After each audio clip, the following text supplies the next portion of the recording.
welcome to Magic by Design. We are off to Neverland this week with Disney's 14th animated feature, Peter Pan. It's a long journey, so we better get going, but if you're new to the show, we are aiming to watch and review every Disney animated feature film. Each week, we break down a movie from the Disney canon in an attempt to discover the secrets behind the magic. But before we take to the skies, allow me to introduce myself. I'm Ken, and I am joined, as always, by my co-host / brother Garrett. Gar, how are you? How many children in the 1950s do you think, broke their necks trying to jump out the window flying?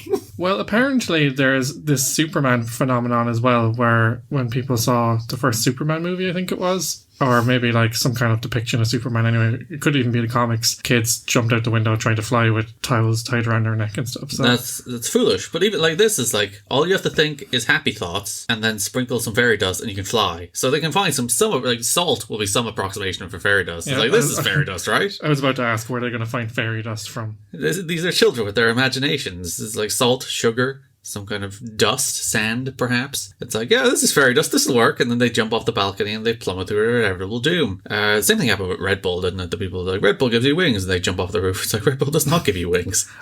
Oh my god. All types of people exist in the world, Karen, and that's okay. No, it's not okay. So yeah, all the children in the 50s with their Peter Pan flying delusions. We should look this up. Maybe for this podcast, that would have been good research to do. Garrett's on it, his Google techniques. This is why I do live Google, because obviously all the great ideas come to you in real time on the podcast. It says why you need a Google machine in front of you. While you're finding that out, I don't even know how you would find that out. Maybe there's a news article from the time. I'm Googling how many children died trying to fly because of Peter Pan. This is my exact Google search. To be honest, I have no memory of this film beyond the London scenes. But for me, there's plenty to capture the imagination. The animation and the world of Neverland is impressive, but it's also deeply problematic. We'll get into that as we talk about the film. Oppressive but deeply problematic? Is it impressive? Oh, sorry. I thought I was well, going to say... yes, possibly oppressive. That's a word you could use. I was going to say oppressive but deeply problematic describes you. Garrett, we're not even 2 minutes into the podcast and you're already beating me up. Not only am I already beating you up, but also based on not listening to you. We're really playing the hits already. Yeah, we're getting them out of the way early this week. I cannot find any illustrations of people dying because of Peter Pan. It's quite upsetting. Okay. Clearly, journalists at the time just weren't doing the necessary research. Yeah, or the Pew Institute weren't capturing that data. Yeah, you really got to capture these children who are foolish and silly. Though I guess they might have read the book or seen the play and done the same thing. Possibly. Because the flying is a big moment in the Disney one. It just happens in the book. It's all right, now we fly. Oh, okay. Garrett actually attempted to do some research this week. I listened to 9 of the 18 chapters of the audiobook, which is more or less the book. Good job. It's about halfway there. So as far as and when I say listened, I mean I had it on in the background as I was doing other things. So in terms of me absorbing that full 9 of the 18 chapters, approximately half of the book, sure, yeah, I definitely did that. That's better than most weeks. Listen, I'm a dedicated researcher to this podcast. It's actually surprisingly faithful. There are darker undertones, and Peter Pan is keeping these children there. They're not there by their will. It's as the kids get older, Peter culls them or they die. It's oh, well then. But all right. In terms of plot beats and characters, and the story beats, it is surprisingly faithful, right down to the deep-seated racism. Well, we'll get on to that. We have time. As far as I understand, the play came first and then he made a book adaptation. Yeah, the play came first and then in 1911, I think he wrote a book version of it, and then he didn't actually publish the play script until the late 20s, which is what the copyright is based on. Good to know. Which has run out in most countries now, except the US. And the UK, because they instituted a statutory exception for that, because the proceeds go to the Great Ormond Street Hospital. So it's basically a charity, so it would be a bit dickish to take away their funding. It's copyright law, but it's expired in a way that they get royalties from it, but they have no creative control over it. So right. If you wanted to make a Peter Pan thing, you could in the UK, but if you did, you still have to give them money. You still have to give them money. That's good. I think that there should be exceptions to copyright sometimes. Well, if you ask Disney, it should be all the time. But, Disney. Well, I was going to get into this later, but we're already onto it. There's going to be a copyright apocalypse in the next 15, 20 years that will, of the likes we've never seen in modern history. When you think of characters like Batman and Superman, Mickey Mouse, of course, are coming out of copyright in the next 20 years. Unless these laws change, which these corporations will want these laws to change. They will lobby for it big time. Imagine Batman in the public domain. That's wild. And I guess it's the same. If you go back to when Sherlock Holmes was in its height, or Tarzan. Yeah, you'd be like, imagine Sherlock Holmes being able to be made by everybody. And we're like, whoa. And like, it just happened. And now we accept it as a thing that we get 700 Sherlock Holmes adaptations every 5 years because it's free and anyone can do it. And we'll see that with Batman. Yeah, we'll have to shift our perception, I think, because we view these things as being owned by the companies that created them, and they're the custodians of them, but eventually everyone will be the custodians of them. And like, I think the copyright laws are right. You know, they're given plenty of time to make money on these things. The idea that they should have ownership of these things forever. Art should eventually feel its way into the world. You have the incentive to create it and make money off of it, but eventually everyone has it and everyone can make it, and it contributes to the collective cultural consciousness in a way that is healthy and productive and can make those characters better and different without the gatekeepers. But it also drives innovation if you think about it as well. Yeah, it's going to be a fascinating time to see all those characters come and go. All what we think of the iconic characters that are and most profitable characters of the last 100 years, many of them are going to come out of copyright in the next couple of decades. But as I said, this might drive the creation of new characters, because if you could make money off characters ad nauseum forever, maybe you would never create new stuff. Well, that's the thing. Like, we shouldn't have this monopoly of characters that are just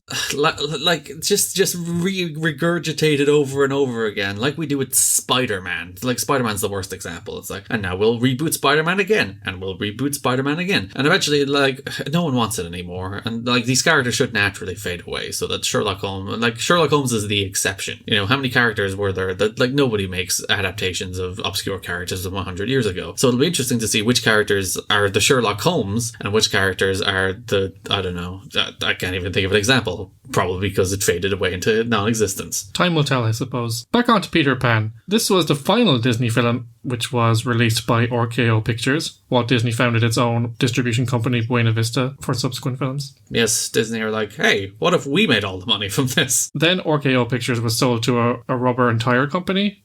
It became one of its subsidiaries. I don't know how powerful they were back in the day, but apparently rubber and tire was a big business. We're going to make some movies, I guess.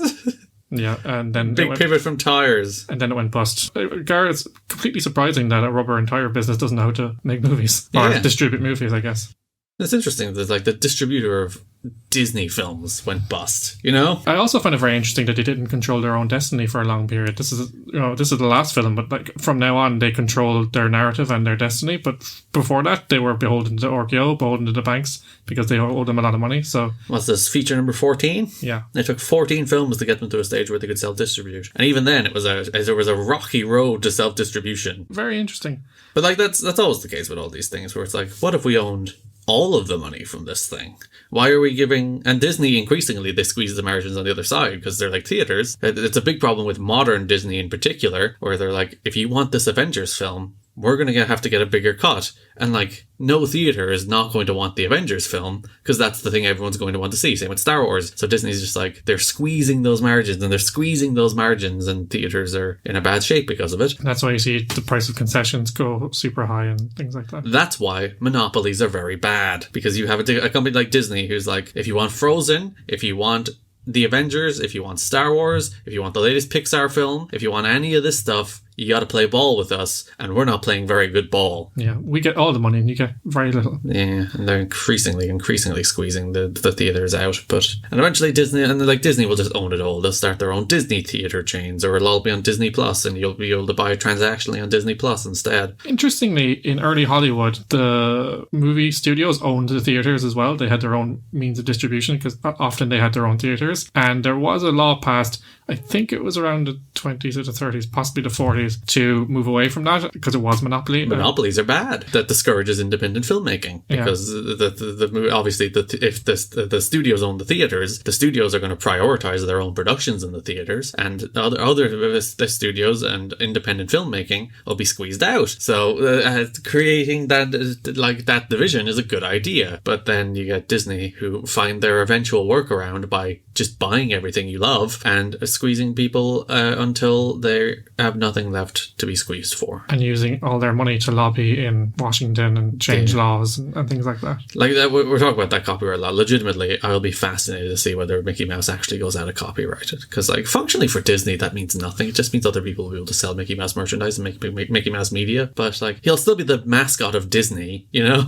That battle is in its infancy, but it's starting to kind of rear its head now because Mickey Mouse is just around the corner in terms of going out of copyright. And their current argument is that Mickey Mouse is a cultural institution and they should be the permanent custodian of that because it can't be trusted in other hands. I would personally see Mickey Mouse as a cultural institution as a greater argument for him coming out of copyright. The idea that this character has slipped beyond just a corporate mascot into a like internationally renowned cultural mascot means he should belong to the people, not to the company. But, of course, Disney won't see it like that. Big money talks. And, like, for all the reasons we outlined, like, 10 minutes ago, before we even remotely begin talking about Peter Pan, but, like, it's very healthy that these things come out of copyright. You'll get your best Mickey Mouse thing made not by Disney, you know? Like, you get a ton of different Sherlock Holmes stories, and, like, the original stories are fun, but probably the best Sherlock Holmes story probably wasn't told by Arthur Conan Doyle. Yeah, and there's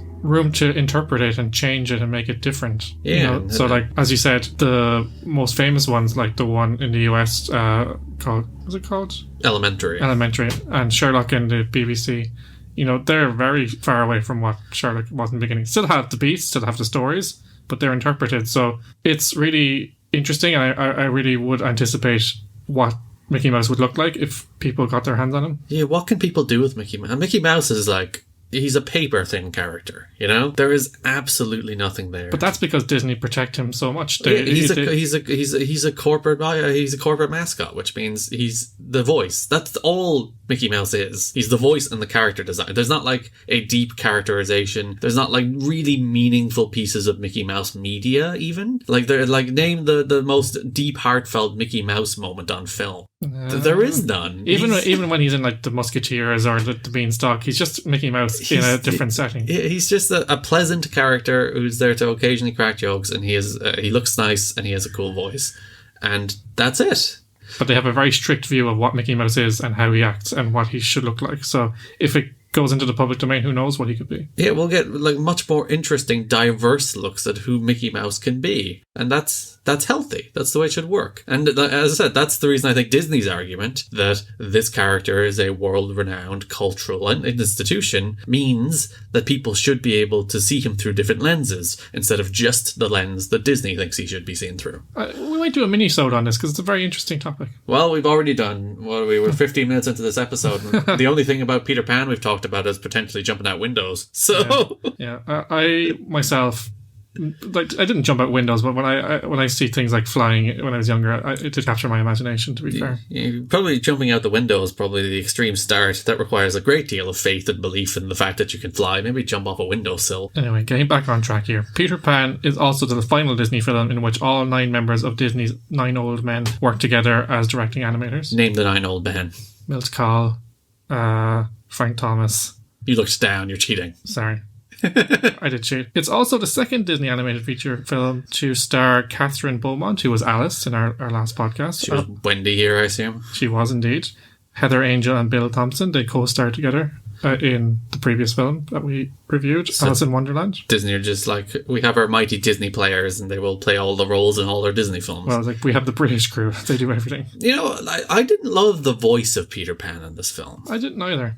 It's not quite, especially because it's all set in England and he's an American accent, but it's just, it doesn't feel quite right. And I can't really put my finger on why, but he feels, I don't know, I think he feels too old. I think that's my problem. I think he feels too old. Interesting you mentioned that, Gar, because during the production, when they first saw the animation, or Disney first looked at the animation and you heard the voice of Peter, he thought that the guy was unsuitable because he was too old sounding.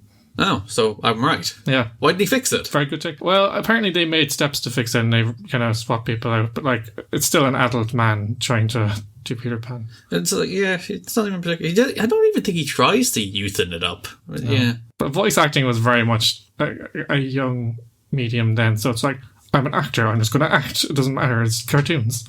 There wasn't any attempt to actually perform, I would say. Well, yes, there was. It's still acting. Though these days you probably still get that attitude. Just like, into the studio I go, say the lines, hello, I'm a talking car. Give me my money. Words of Mona Lisa Ralphio. Money, please. Peter Pan was first released in theatres on February 5th, 1953. It was then re-released theatrically 5 times, most recently in 1989, which was when I was born, so that's 31 years ago. I know that because that's what age I am. And you recently turned 31. Have you accepted the fact that you're 31 yet, or is it in your brain, are you still 30? And every time I ask it, I've tripped up a couple of times already. I still said, I'm 31.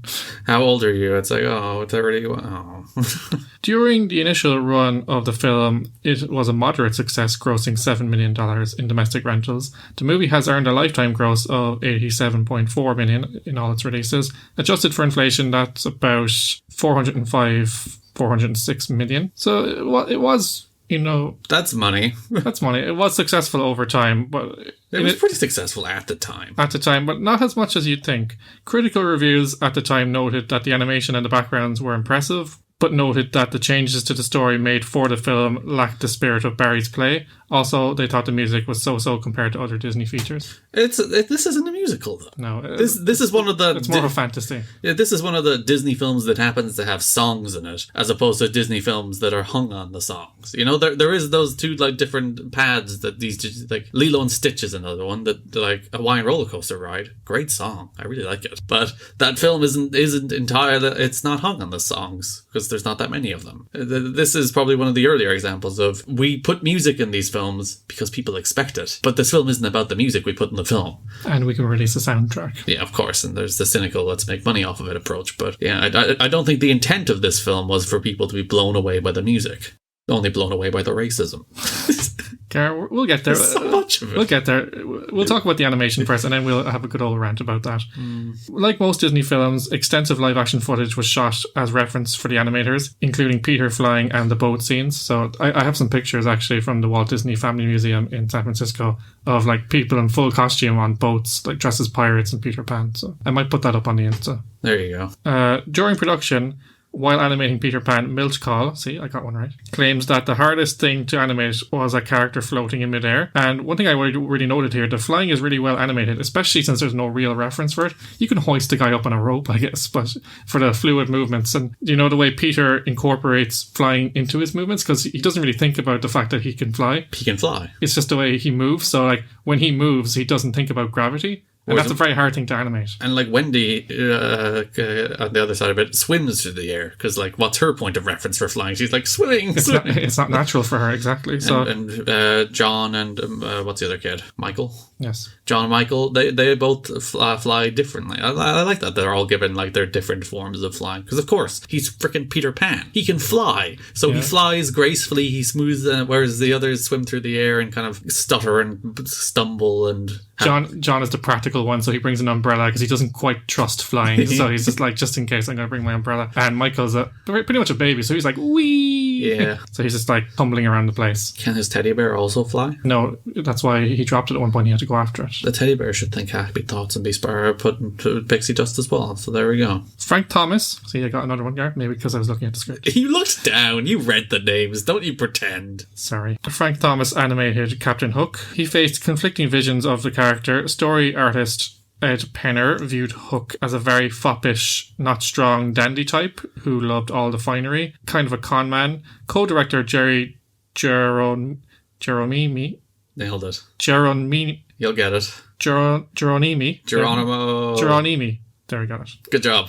Saw him as a mean, heavy sort of character who used his hook menacingly.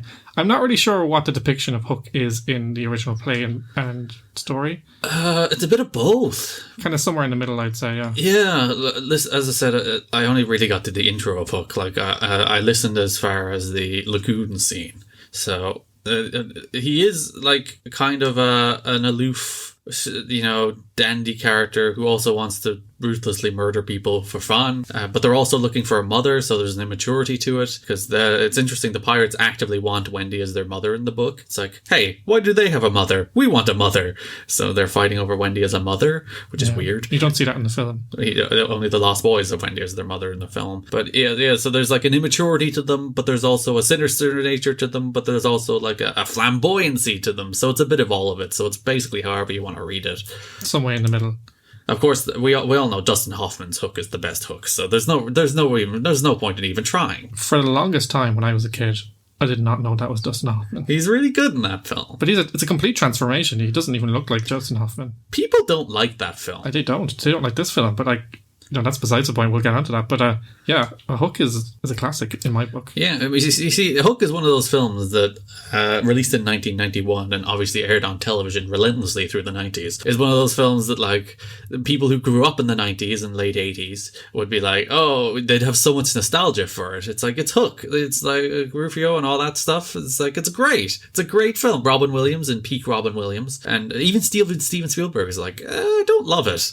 I'd fix some things about it. But the people who grew up with it, it's like Space Jam. And you eventually, as we get older, and the people who grow up with other things push those other bad things on us. We're like, why do you like these bad things? They're bad, but they grew up with them and they were in television debt, so they have nostalgia for them. It's always interesting to see how those cycles run. It's like, obviously there's the things like Space Jam is one of those dumb 90s things that 90s and Power Rangers. Young people don't understand Space Jam and Power Rangers. Or older people who watched it with their brains turned on and like, this is just garbage. What are we talking about? But as you said, when we were kids, they were played on Saturday evenings for we had what's called a big movie on our national TV. Yeah, which was like it's 8-month loop of the same films over and over again. Just the reason I get Hocus Pocus is another film that, is it good?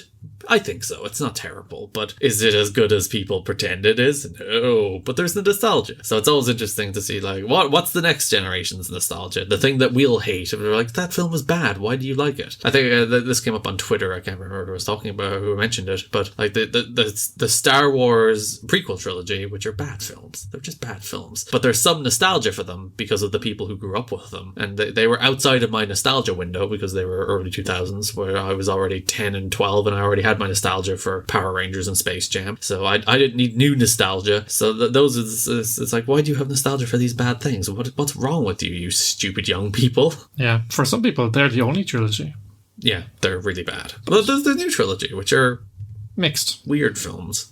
It's like a gradient. I think it goes down and then back up. And Ken's one of those people who hates The Last Jedi and replies to Ryan Johnson every day on Twitter being like, why did you ruin Star Wars? I don't, but I think it started with a bang and then it went really off course and then they tried to course correct, but they couldn't quite do it in time. So it was kind of a muddled attempt. The problem was, people are like, oh, Ken doesn't want us to be talking about Star Wars for 15 minutes about it. The problem wasn't that they didn't, no one makes a cohesive 3 films from the start, but the problem was they made a film, then they made a film that contradicted that film, then they made a film that was about the first film and abandoned the contradictions of the second film. So it wasn't that they planned the whole story out, but they made films that directly contradicted one another. It's like, that's just sloppy. Yeah, well, it had different directors, but different directors shouldn't mean the vision for the trilogy changes. Well, that's the problem. Different directors should be able to make their films. That's why you get Ryan Johnson to make a Star Wars film, so he can make his Star Wars film. In the same way, that's why you get J.J. Abrams to make his Star Wars film. The problem is you want those films to connect, so it's either the corporate overlords take the creativity out of the films, or you get the kind of sloppy mess that was the Star Wars the new Star Wars trilogy. And which of realistically, the solution there is to just make Star Wars films instead of making connected Star Wars films, making franchising it so that Ryan Johnson can just make his film and J.J. Abrams can just make his film, and then everybody's happy. The problem is connecting those two films in a way that doesn't make sense. Maybe you could use a model like they do on television. So you'd have a showrunner who does a lot of the scripts, who oversees the scripts. So, for example, I love Doctor Who, and on Doctor Who, there's a showrunner, and there's people who contribute, they write episodes, but they get a guideline for, in this episode, you have to incorporate this part of the overall arc. Or, the showrunner will have a co-writing credit on most of the episodes. So maybe you could have that kind of structure. Different people direct it, but you have a series runner, or whatever you like to call it. Realistically, in the world of film, that is the director. The director of the film is the showrunner. It's different. The director of a television show, or a specific episode of a television show, has much less control over everything than a director of a movie does, who is generally the creative guru, the mind behind it. Obviously, there's writers and directors of photography and all that fun stuff, but the director oversees all of that, whereas as you said, on television, there's generally like writing staff, showrunners, and producers, and then directors are usually just come in to do the work of actually directing a single episode of television. But maybe there should be someone over them who is directing the overall arc. And Kevin Feige. Yeah, to say, look, do you want the Star Wars Kevin Feige? No, kind of like to kind of say, look, okay, so like you can have a certain amount of wiggle room, but this stuff needs to kind of be incorporated, and you need to go in this general direction. But then that takes out some of the why do you get Rian Johnson to make a Star Wars film? As I said, that's the tension there. Fair point. Finishing up on the animation here, Gar, Ollie Johnston. Another one. We got another one here. Ken can read. I can. He animated Mr. Smead. To best capture his comedic, fear-ridden, sycophantic personality, Johnston used a variation of a dwarf design from Snow White and had Smead blinking repeatedly. I didn't actually notice that, but it's there. A couple of sequences... Bob Hoskins is a much better Smead. He is. He played Smead twice, in fact. When was the other one? There was like a Sky adaptation close to when he died. Oh, well. Yeah, so I haven't seen it, but he played Smead twice. We should just talk about Hook instead for the entire... That's a separate podcast. A couple of sequences I really liked here. There's a bird when Captain Hook is getting his shave.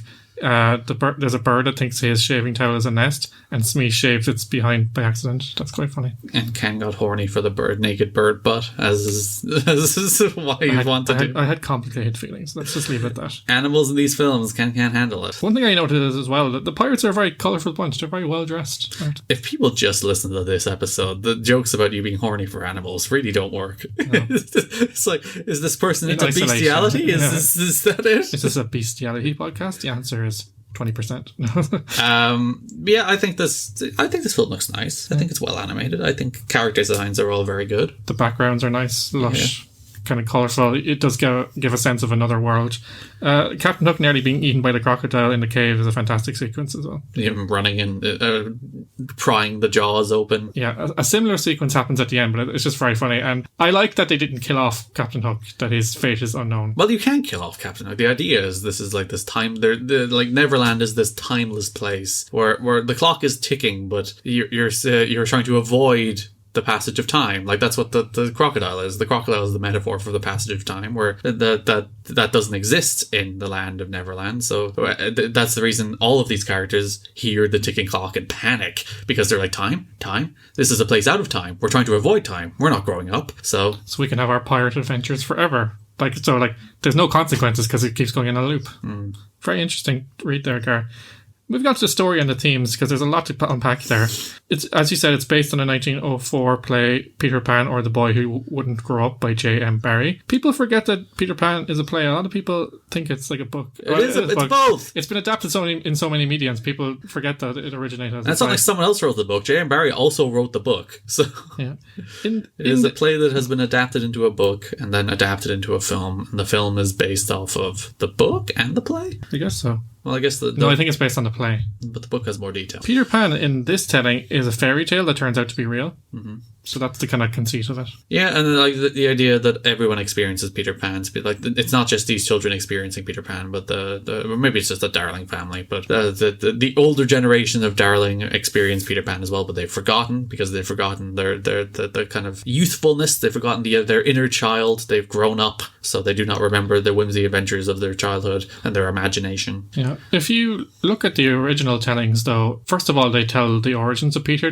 Disney decided not to do that because he thought the story was in the encounter with the young Darling children. But also, it tells the story of the first member of the Darling family to encounter Peter was actually Wendy's mother. Yes. Who then grows up and kind of forgets about it, but tells them the story as a fairy tale. Yeah, because Peter Pan is remembered by older people, like as a vague memory, as that's the story my mother told me, that kind of thing. And they pass it on to their children who experience it as real and then eventually grow up themselves and pass it on to their own children as a story their mother told them. One note I have here is Nana can't catch a break. Her work is very underappreciated. That poor dog. She does a wonderful job. And just trying to keep those blocks stacked. And marvelous block stacker, by the way. She's just like laying out 4 of them at once. That's a skill. That dog should go to the Olympics. She does it 3 times. Yeah. And then the dad's like, you can't be a nurse. But like, she's doing a great job. Why can't she be a nurse? She is a better mother to your child than you are a father. That was my next note here. George, who is the dad, is a bit of an asshole and a buffoon. Very jealous of Nana. Because he is jealous of the children love the dog. And it's like, why don't you love me? And at one point he falls over and so does Nana. And they go rushing over to Nana and he's like, what about me? And he puts her outside. Actually, in another telling the story, Nana goes to Wonderland with the kids. But yeah, Nana goes in the book. Yeah, they were going to include that, but they decided not to. In the end. The poor dog stays home. They had a vision of telling the story through Nana's eyes, which is similar to what they had in mind for Cinderella with the mice. But they Cinderella's mentioned multiple times in the book. Actually, she is, yeah. It's a reference point. But and interestingly, everyone has their own individual versions of Neverland, and Neverland is basically your dreamscape. So Wendy has her own version, and John has his own version, and it's kind of collated into one in the film. One thing that's interesting as well, like Wendy's mom thinks that she's lost it when she starts talking about finding Peter Pan's shadow, even though we do allude at the end that she has a knowledge and even experience with Peter Pan. But I think that's delved more into in the book and the play. Yeah, and it's like the idea is she's forgotten. It's like she has grown up and she has forgotten these memories. And when the kids come back and they actually see the boat in the sky, they're like, oh yeah. And, then George has the ding-dong memory. It's like, oh, I remember back a very similar boat I saw when I was a young child too. And there we go. He had his adventures with Peter Pan. And I like that moral, the idea we shouldn't lose the childhood in our heart. Because there's this idea in life in general that basically when you hit 18, life becomes a joyless slog that you must suffer until the end. And all the art you have to love is this serious, prestige television that has important messages. And that everything you liked before then is childish, it's immature, you leave it behind. And I think that's a deeply unhealthy way to live. Life is full of whimsy and joy and weirdness and colour, and the idea that it becomes a blank world of the colourless spreadsheets until the end of time, the second you turn 18, is very silly. And you shouldn't lose that joy in your heart. And you shouldn't lose that sense of imagination and that sense of wonder, that sense that the world is a special place, and that the idea that just adulthood is this place without childishness is very silly. I think that's a breeding ground for depression, because when you leave that stuff behind, as you said, the world becomes very bland and black and white. You read War and Peace and Ulysses and Wait to Die. You watch things that are about deeply depressing subjects because that's what adults do, instead of just watching Peter Pan, which is also actually about deeply depressing subjects about aging, which none of us deal with well. No. But other than that, I've always thought that the key to being happy as an adult was staying true and having a connection to the things that made you happy as a child, but at the same time not letting those things hold you back from progressing. That's why this is a very strange film, because if you take all the racism out, I like this film a lot. Yeah. I think this film has the most interesting thing to say of any Disney film, mostly because it's based on a book that had the same thing to say about growing up and aging and maybe not forgetting everything you experienced when you were a child while you're flustering over your cufflinks. But then there's and the racism serves no, and it's in the book, so it's not like they put it in. It serves no purpose. I was about to say, if you took those sequences out of the movie, with the exception of maybe the capturing of Tiger Lily, which I had no issue with, that's a plot point, it makes no difference to the film. The film is literally no different. Yeah, it literally serves no purpose to the narrative. It's just there, and it's deeply unfortunate. It's deeply problematic on multiple levels. But that core story of not losing your inner child, that core story of keeping the youth in your heart, is a really good one. And I'm and the Peter Pan character design is great and all that stuff. And there's a sense of... It's iconic. It's like one of those things, that's how you picture Peter Pan. There's a sense of wonder in that world and a sense of imagination. Neverland is this magical place and all that is good. And then there's just that side to the film that's deeply ugly. And it's how can I feel good about this thing? Gar, since you mentioned it, we may as well get into that. This is all mostly driven by John, who I describe as a future leader of the Conservative Party. Yes. At one point they're marching off and they're saying, we're off to fight the Injuns. And as you said, Gard, this depiction really perpetuates stereotypes and characterizes them as savages. It's so lazy. It's so one of John's impossibly lazily racist. It's just oh yes, the Indians are ruthless, idiotic savages. It's what are we doing? This was 1952. Come on. 1953, as you said, and I said 1952, but you corrected me, but fine. I just subtly undermined you because you're a bully. You included the as you said as well, just to stick the knife in. at the time in America, you got the sense that they really should have known better, but there was, and remains to this day, this campaign against Indians. Like, not so much that they're savages anymore, but more that they're uneducated and they're not proper members of society. And I think, like, we saw it in other films, in the package films, really racist depictions of Indians, because, they wanted to kind of drive this narrative to the general public that what they did by taking their land and suppressing them and even murdering them was the right thing to do. Or at least something we don't have to feel bad about. One of John's lines here I wrote down as, "The Indian is cunning but not intelligent." Straight out said it. However, I will say it's really funny when they get got by the Indians. They all get captured. Yeah. It's just that, like, it's such a lazy stereotype. Implemented without an ounce of nuance or an ounce of, like, depth. And it serves, as we said, no purpose to the narrative. It's just, The character design and speech is demeaning. They're basically red people who speak in kind of stilted, kind of, me, Indian, you, white man, kind of they're stuff. savages. It's just they're portrayed as savages. It feeds into all the tropes. Mark Davis, one of the supervising animators for the film, said in an interview after the production that I'm not sure that we would have done the Indians if we were making the movie now, and if we had, we wouldn't do them how we did them way back then. I would hope not. Like Hook, just like, we're just going to leave that bit out. Yeah. It's just like, just move away from that bit. The Native Americans were not included in the 2002 sequel Return to Neverland, but they were in the tie-in video game. So they kind of learned their lesson, at least, in the 2000s. But then put them in the video game? Yeah. They were probably enemies in the video game as well, weren't they? Yeah, you beat them up and stab them. One of the things I put down here, Wendy talks too much. God forbid the poor woman speak. She's talking constantly. She's like a middle-aged woman in a child's body, yet she doesn't want to grow up. It's kind of she's like, I don't want to grow up, but she's actually perfectly suited to adulthood. Well, maybe it's because she already considers herself wise and she already considers herself experienced. So maybe growing up is unnecessary. She likes the way things are. True, she has a good balance. Maybe. As I said, the idea of growing up, like the growing up is a representation for losing that inner child, as illustrated at the very end of the film when George finds his inner child again a little bit when he sees the ship floating in the sky. So yeah, she doesn't want to lose that. She doesn't want to lose that childhood, that whimsy, that fun. She doesn't want to become a serious adult who goes to the opera. Not that there's anything wrong with operas. But it's one of those things you're expected to like when you're yeah. I find it funny, like she's just like constant stream of consciousness, like talking away, and like Peter Pan's like, what? Peter Pan's a bit of an asshole. Yeah. He's like a misogynist. He's a bit of a jerk. He's extremely arrogant. And though actually in the book, it's actually quite funny. He's extremely insecure. And those are like defensive mechanisms. Because she's like, oh, you don't know you have to sew on your shadow? What a fool. And Peter's like, maybe I never knew about that. What if I'm fucking stupid? And that's basically the extent of his character. I better neg her so I get the balance of power back. Like legitimately. He's like, it's a defensive mechanism. His arrogance and his misogyny is a defensive mechanism against his own insecurity, which is actually quite a nice character trait. But in the book, in the film, none of that is portrayed. He's just like, I'm cool. You're a woman. Stay away, girl. And actually, now that you say that, the depiction of Wendy as somewhat of a mature character shows Peter that you can't be young forever, and you shouldn't let go of that completely, but you have to somewhat... There is a middle ground. Evolve, yeah. Yeah, good point. And she will be his mother.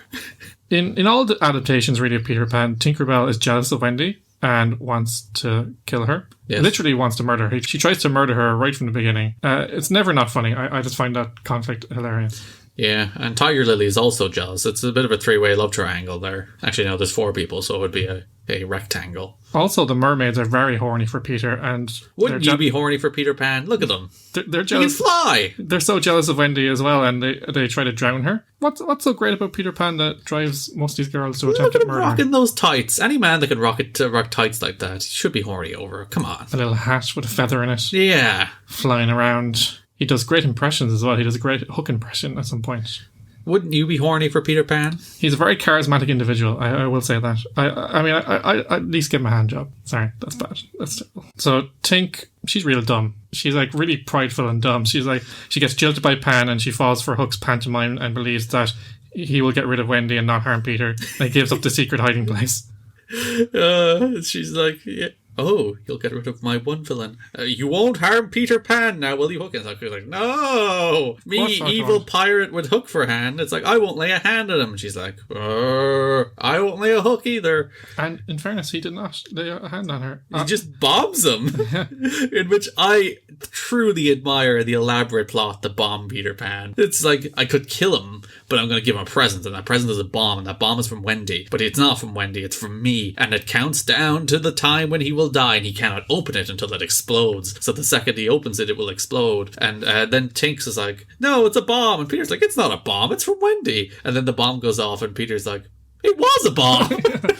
Yeah, I wrote that down as well because that's one of my favourite lines. Like, he's like, it was a bomb.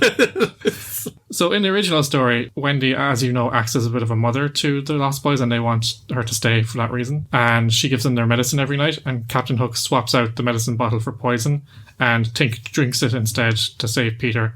In this case, she just gets blown up. Why isn't she just like, nobody drink this? Yeah. God damn it, Tinkerbell, But you in the fool. play, it's kind of a device because she dies, and the only way that she can come back to life is people believe in fairies and clap, so it's to get the audience to clap.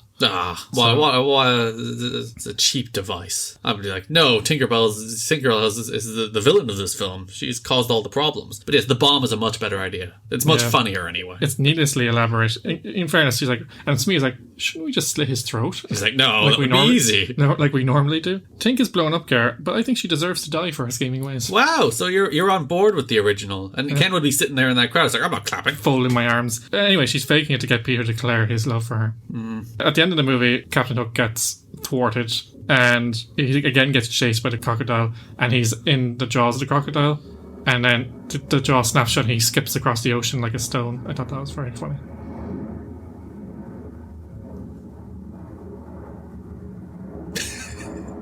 We're stalling here because there's a plane flying overhead.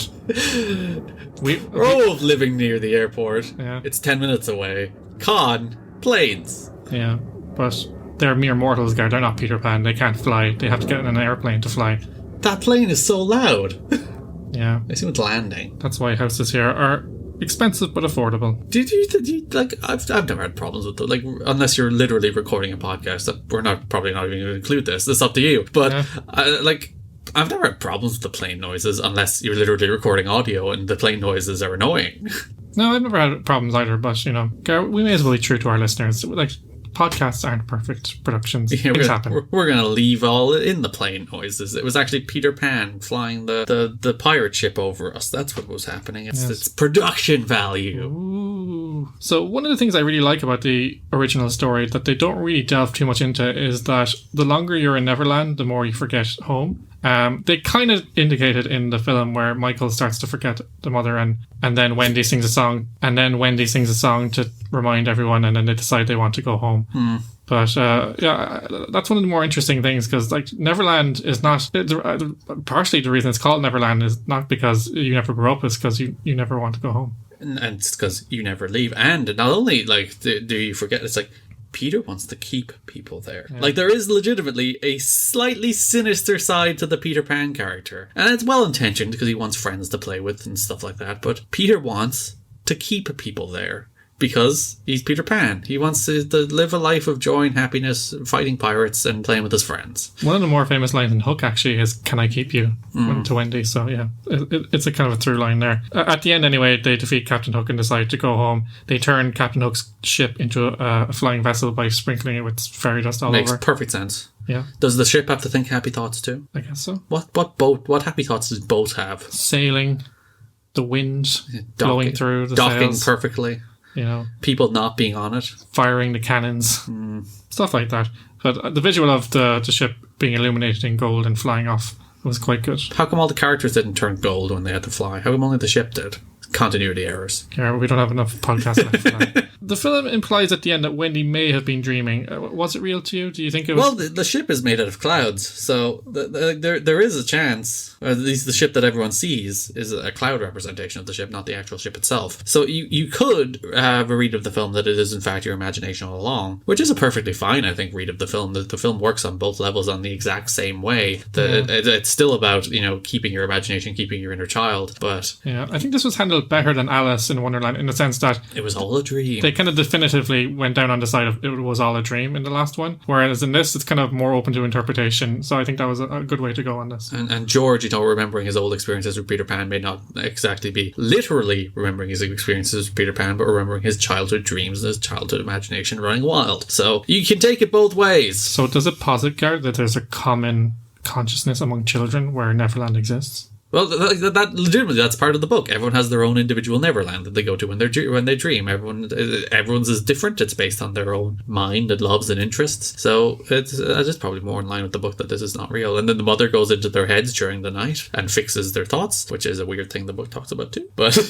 a few alternate story concepts I thought were interesting, Gar, I just wanted to include. Another interpretation of this film had the children eating an imaginary dinner, which would go on to be a prominent scene in the live-action adaptation Hook. Yes, I assume that comes from the book then. Yeah, it must come from the play or the book. But that's one of the more famous scenes in Hook, so I just wanted to mention that. And the film concept was also a bit darker at one point, so they were leaning into the darker concepts, so they decided to go against it because, they're Disney. For example, there were scenes involving Captain Hook being killed by the crocodile, the Darling family mourning over their lost children, because they, as you said, they can see them leave.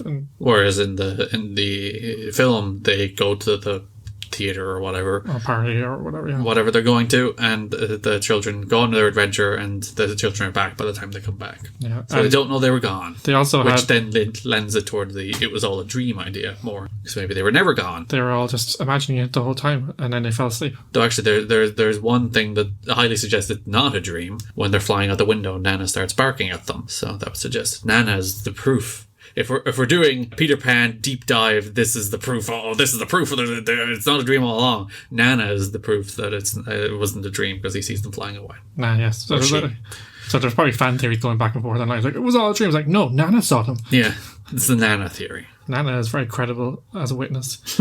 They also had kind of some more kind of parallel elements where the children discover a pirate's treasure and there's booby traps and near death. Yo ho, a pirate's life for me. Okay, we're going to quickly move on to the music here.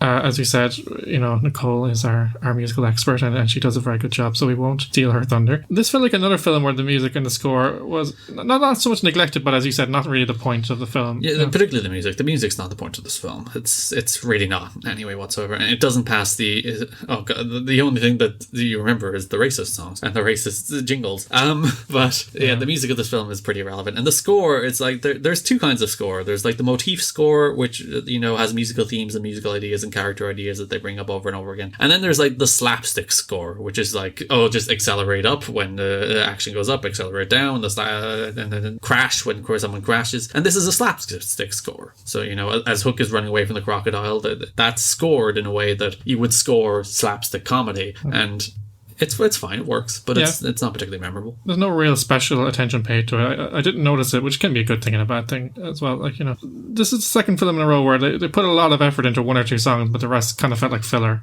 And it all felt like filler. All the music in this film is fine. We Can Fly is an iconic song. That's one of the ones you'd know. Yeah, it's alright. Oh, Kingdom Hearts! You reminded me. Yeah. Of course, Peter Pan is a prominent level in the first Kingdom Hearts game. It's one of the main levels. You go to Neverland and you fly, and then it's weird because it's the only level in which you fly. They actually incorporate that into the game, and you do flying combat, which isn't great. Combat on the ground in that game is much better than combat flying. But yeah, there's a whole level based around Neverland. There's some super bosses and around the clock tower.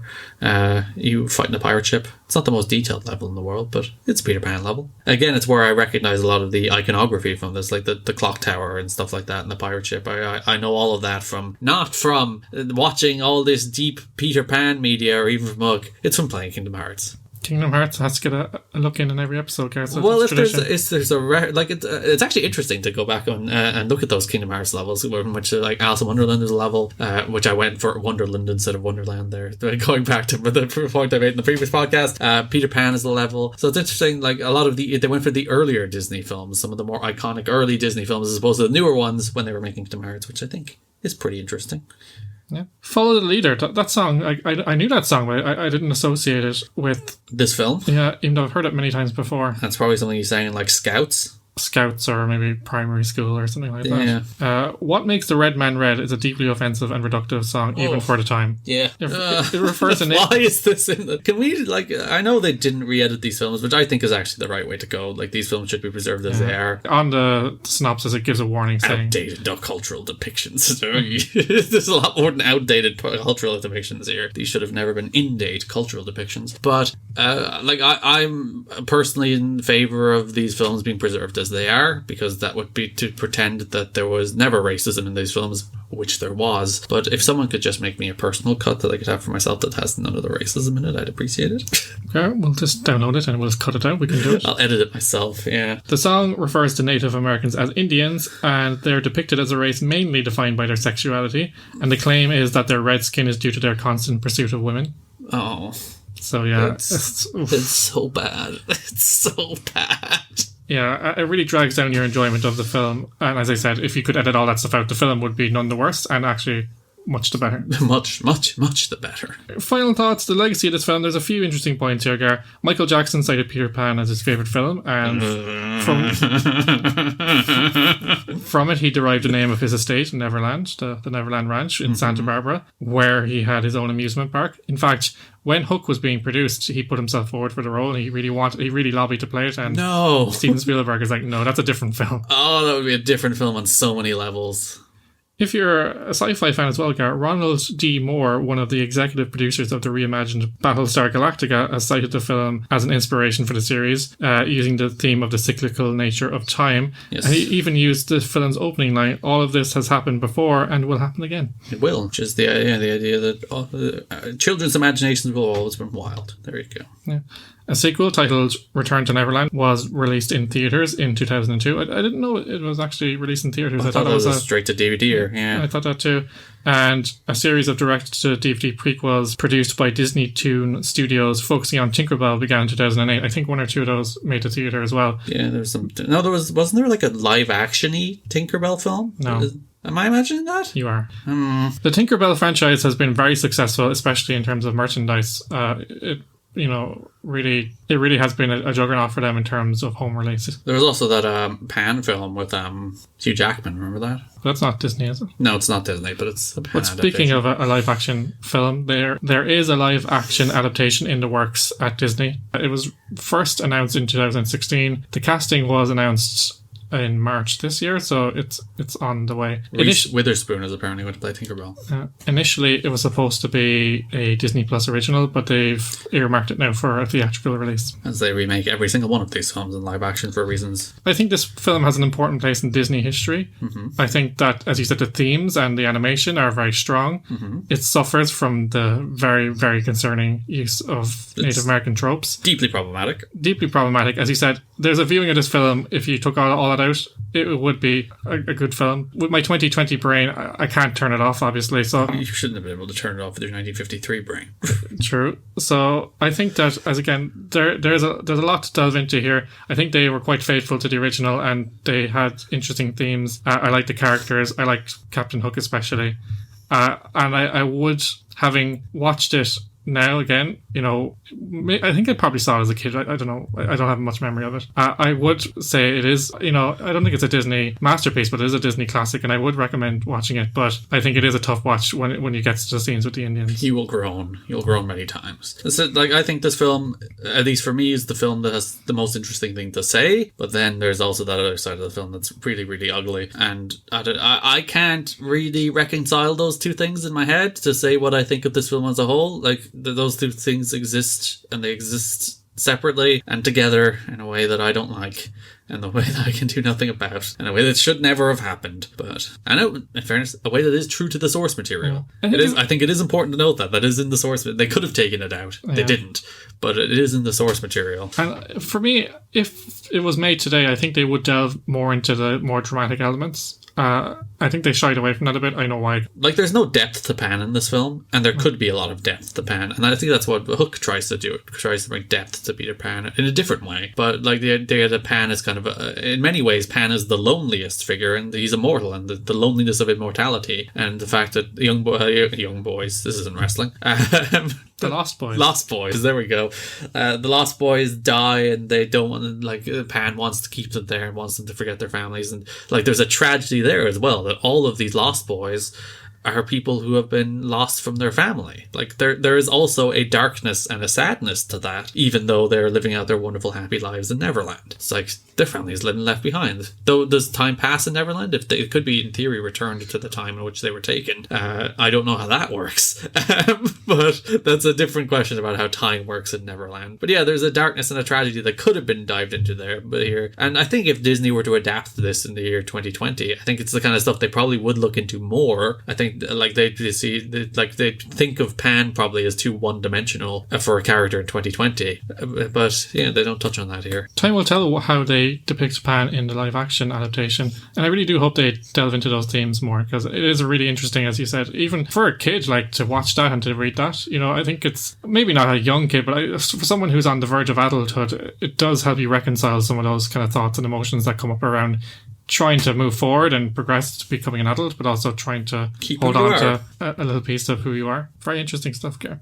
Okay, you scurvy dogs, that's nearly it for the show this week. Resident musical darling Nicole is coming up in a few moments with a song from the movie. It's not to be missed, so be sure to stick around for that after the outro. You can find new episodes of Magic by Design every Monday, where all magical podcasts are downloaded. Check out the website at magicbydesign.buzzsprout.com to find a full list of podcast providers. Magic by Design is on all your favourite social media platforms. You can find us on Facebook at facebook.com/magicbydesignpod, on Twitter at Magic Design Pod, and on the Insta at Magic by Design Pod. If you're a fan of the show and want to help us out, please do consider giving us a positive review on your podcast platform of choice, share the podcast on your socials, or even recommend to a fellow Disney lover.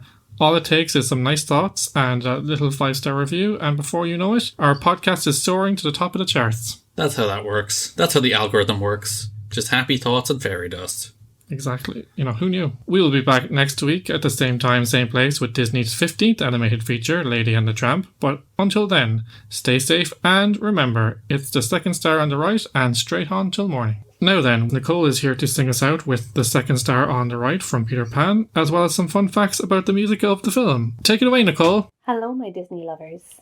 It's me again, Nicole, your musical correspondent, once again coming to you live from my bedroom. Let's get down to Neverland and take a look at this week's movie, Peter Pan. Frank Churchill, who we know from Snow White, Bambi and Dumbo, began composing the songs for the film in the early 1940s, along with Charles Walcott. The film got shelved, but Elliot Daniel, a well-known motion picture songwriter, resumed work on the music in 1944.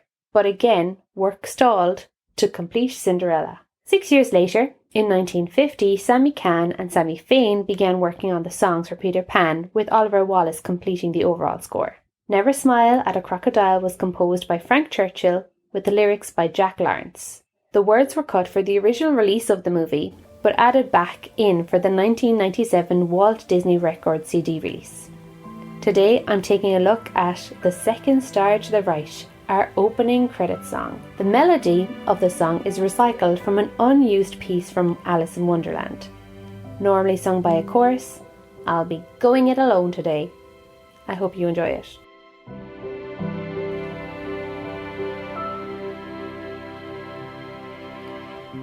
The second star to the right shines in the night for you, to tell you that the dreams you plan really can come true.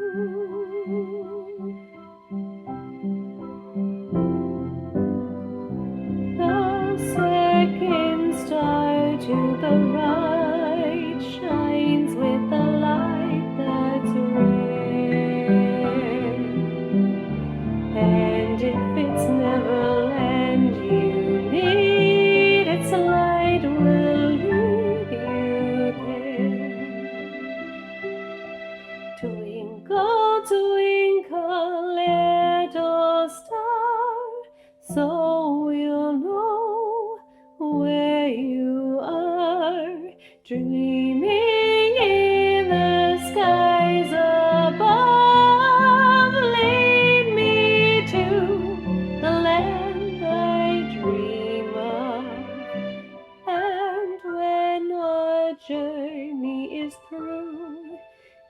each time we say goodnight.